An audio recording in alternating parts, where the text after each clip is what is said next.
Bent rule और उसकी geometry PCl3F2 और SOR2 और R2। Bent rule was propose by Henry bent ने दिया था। स्पेशली यूज होता है मॉलिक्यूल्स के लिए जो सेंट्रल एटम होता है वो जो बॉन्डेड इलेक्ट्रॉन होते हैं वो इलेक्ट्रॉन नेगेटिव मोर है या लेस है, कैसे एटम से बॉन्डेड है, ये बताने के लिए बेंट रूल दिया गया था। स्टेटमेंट है इसकी, जैसे जो एटम होता है एटॉमिक कैरेक्टर और पी कैरेक्टर जो होते हैं वो कंसंट्रेट होते हैं। जैसे एस कैरेक्टर होता है वो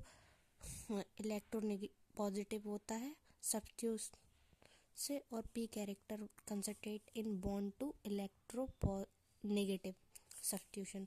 जो एटम ज़्यादा इलेक्ट्रोनेगेटिव होता है उसके साथ बॉन्ड बनाने में पी कैरेक्टर ज़्यादा होता है, और जो इलेक्ट्रोपॉजिटिव होता है उससे जो बॉन्ड बनाते हैं वो उसमें एस कैरेक्टर ज़्यादा होते हैं।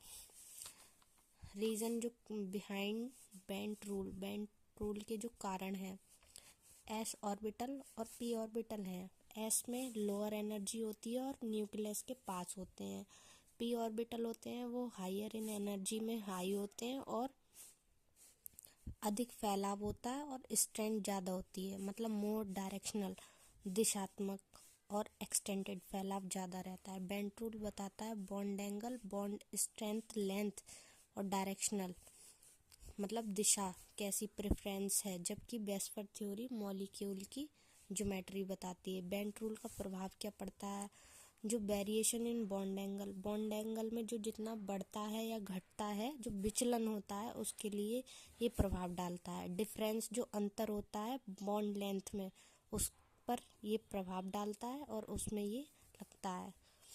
और जो अनइक्वल डिस्ट्रीब्यूशन ऑफ हाइब्रिडाइजेशन, जो असमान संकरण होता है ना डिस्ट्रीब्यूशन, उसमें ये लगता है। और डेविएशन फ्रॉम आइडियल ज्योमेट्री, जो ज्योमेट्री आकार ज्यामिति में विचलन होता है उसमें ये रूल का प्रभाव पड़ता है।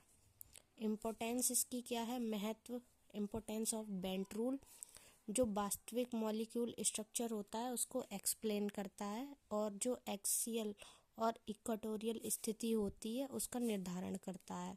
बॉन्ड एंगल में अंतर बताता है और उसको समझाता है।